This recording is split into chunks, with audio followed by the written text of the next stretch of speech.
नमस्कार. MSc-ITच्या final एक्झामकरिता server मशीनवर basic exam software आणि त्या एक्झामचे एक्झाम अपडेट कसे करायचे हे आपण या व्हिडिओमध्ये बघणार आहोत. सुरुवातीला तुम्ही ॲडमिनिस्ट्रेटर याच युजरनं लॉग इन केले आहे का ते एकदा बघा. त्याचबरोबर मशीनमध्ये विंडोज फायरवॉल हे ॲप्लिकेशन बंद आहे का बघा. विंडोज फायरवॉल हे ॲप्लिकेशन ॲक्टिव्ह असल्यास ते बंद करा. आता कंट्रोल पॅनलमध्ये जाऊन या मशीनची UAC सेटिंग नेव्हर नोटिफाय करून घ्या व सिस्टमची तारीख बरोबर आहे का तेही बघा. नसल्यास मशीनचे टाइम झोन आणि तारीख वेळ तपासून त्याप्रमाणे सेट करा. त्याचप्रमाणे एक्झाम सर्व्हर मशीनला पुढील प्रमाणे IP ॲड्रेस मॅन्युअली सेट करा. IP ॲड्रेस मॅन्युअली कसा सेट करायचा याकरिता कृपया ॲस्पायरच्या यूट्यूब चॅनलमधील एक्झाम सिरीजमध्ये त्याची सेटिंग बघून त्याप्रमाणे आपण करून घ्या.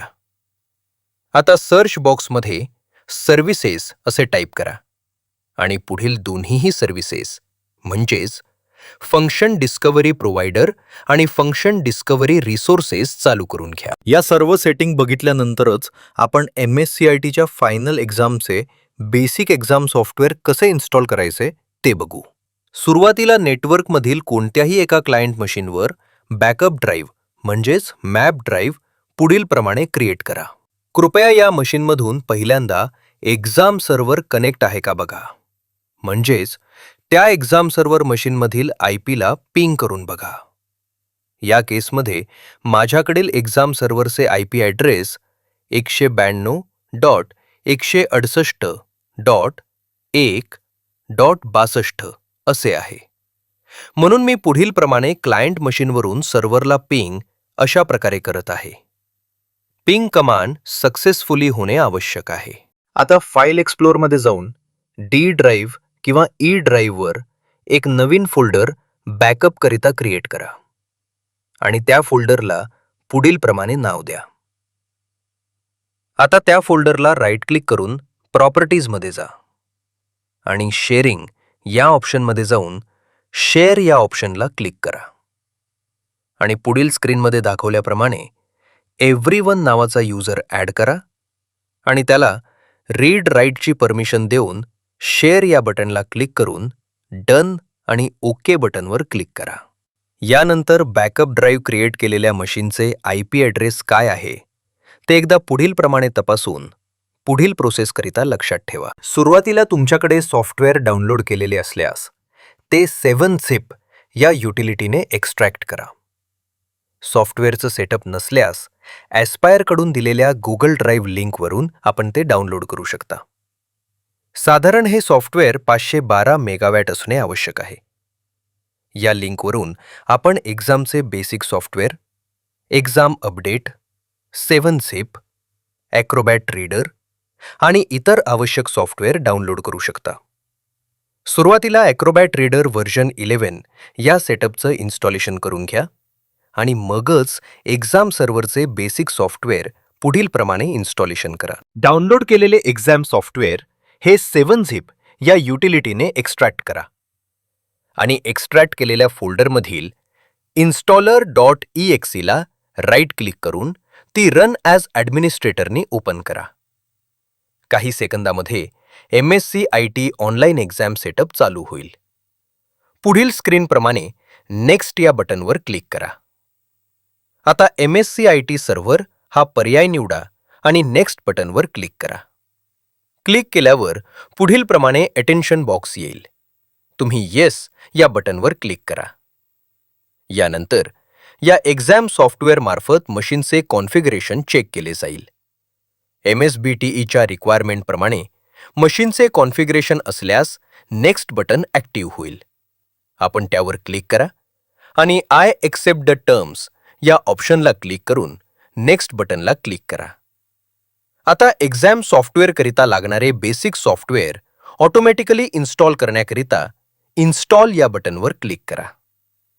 पुढील प्रमाणे सॉफ्टवेअरचे इन्स्टॉलेशन चालू होईल.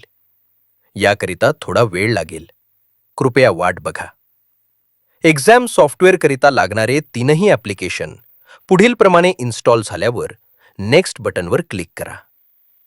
आता तुम्हाला कॉंग्रॅच्युलेशनचा मेसेज येईल आणि मग फिनिश या बटनवर क्लिक करा.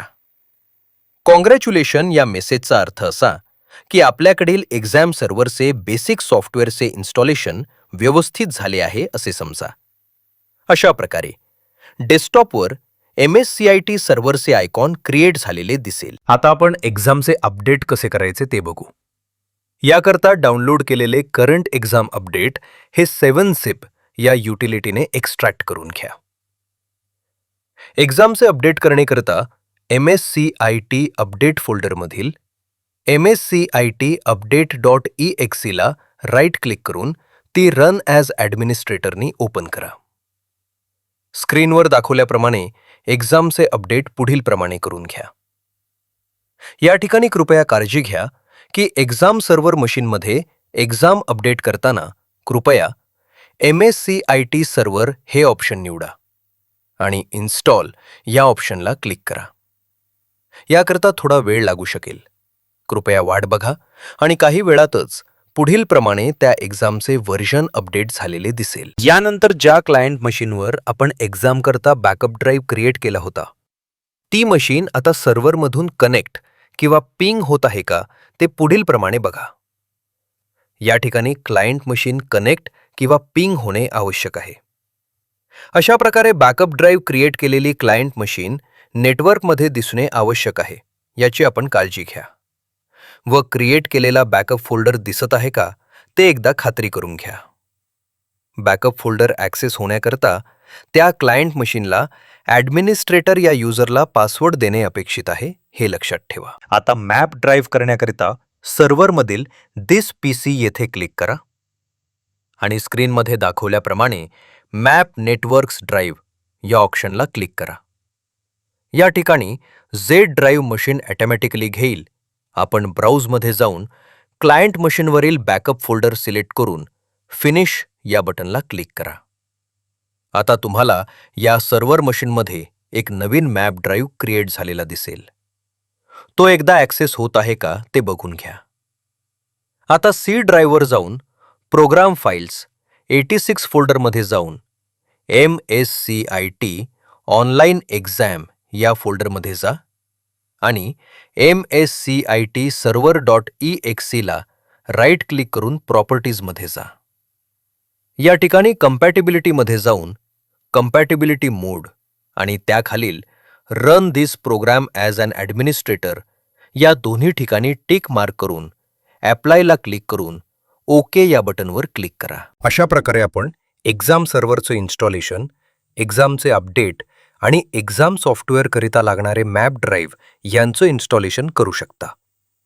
हे सगळं झाल्यानंतर डेस्कटॉपमधील एक्झाम सर्व्हरला क्लिक करून ते सॉफ्टवेअर चालू करून जर सर्व सिस्टम प्री रिक्विजिट टिकमार्क येत असेल तरच तुम्ही मॉक एक्झाम आणि फायनल एक्झाम घेऊ शकाल हेही लक्षात ठेवा.